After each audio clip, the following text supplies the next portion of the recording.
তো আমরা বাইরে গেছিলাম, বাইরে গিয়ে যেরকম যে ভিড় দেখলাম আমরা ঠিক বাড়িতে ফিরে এসেছি। আমরা ঠিক বাড়িতে ফিরে এসে একজন নিয়ে গেছিলাম আমাদের খাওয়ার জন্য এত কিছু, ঠিক আছে, প্যাকিং করা হয়ে গেছে, সব হয়ে গেছে, ঠিক আছে, এরকম কন্টেনার নিয়ে গেছে। এটা তো আমরা সুযোগ পাইনি কোনো ক্যাফেতে গিয়ে বসে খাওয়ার জন্য, কারণ সব ক্যাফেতে এত ভিড়, মানে বসার জায়গাটুকুও আমরা দেখতে পাইনি। সো আমরা আবার বাড়িতে চলে এসেছি। এখন সুন্দর একটুখানি এই যে রাইস আর একটুখানি চিকেন নেবো এখান থেকে, তো নিয়ে একটা বাইক। এটা মাটন, ও এই সেই থলথলে মাটন চলে এসেছে এখানে, এখানে থলথলে মাটন আমরা একটুখানি নিচ্ছি।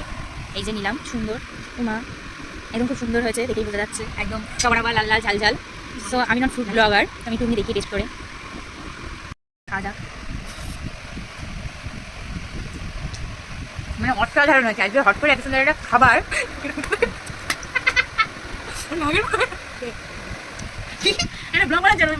তো এখন বাইকটা দিয়ে দিই সুন্দর করে, ঝোলটা ঢাল, মানে খুব সুন্দর হয়েছে। মানে বলার মতো না, হট করে এত সুন্দর একটা সারপ্রাইজ দিল এই যে একজন, আর যাকে না দেখালে নয় যে একজন, মানে খুব ভালো হয়েছে রান্নাটা, অসাধারণ হয়েছে। রান্নাটা করেছিল কাকি, এদের দুটোর মধ্যে কেউই না, এরা রান্না করা মানুষ নয়, একদমই পারে অল্প অল্প, একজন একদমই না। তো খুবই সুন্দর হয়েছে, বাহ বাহ বাহ, খুব ভালো হয়েছে, বাহ। তো সব কিছু খাওয়ার পর এখানে একটা ক্যাম্পা ছিল, ক্যাম্পাটা খাবো, আর এখানে ছিল এই যে পাঁপড়, এই যে চাটনি, ঠিক আছে। তো তো চাটনি পাঁপড় খাওয়ার পর আমাদের ব্লগটা এখানেই শেষ। তো কবে আসবে ব্লগটা জানি না, কিন্তু আসবে, এটা ঠিক কথা, ঠিক আছে। তো আমার ব্লগ ভালো না লাগলে সবাই দেখবে, ঠিক আছে। তো কারণ মানুষের পাশেই মানুষ থাকবে, তাহলে থাকবে এটাকে, হ্যাঁ। যারা ব্যক্তিগতভাবে আমার ফ্রেন্ডে আছো, ফেসবুক ফ্রেন্ডে আছো, আচ্ছা তারা তো থাকো আগে, হ্যাঁ। তাহলে আমার ফ্রেন্ড হওয়ার মানে কি ফেসবুকে, ঠিক আছে।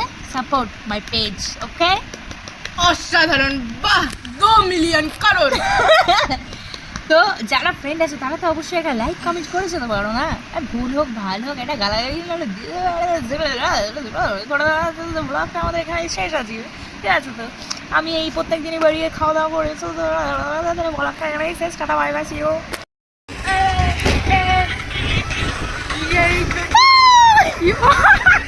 अपनी वाली गर्लफ्रेंड छोड़ छाड़ के यही तो सिग्नल तो उतार के अपनी वाली गर्लफ्रेंड छोड़ छाड़ के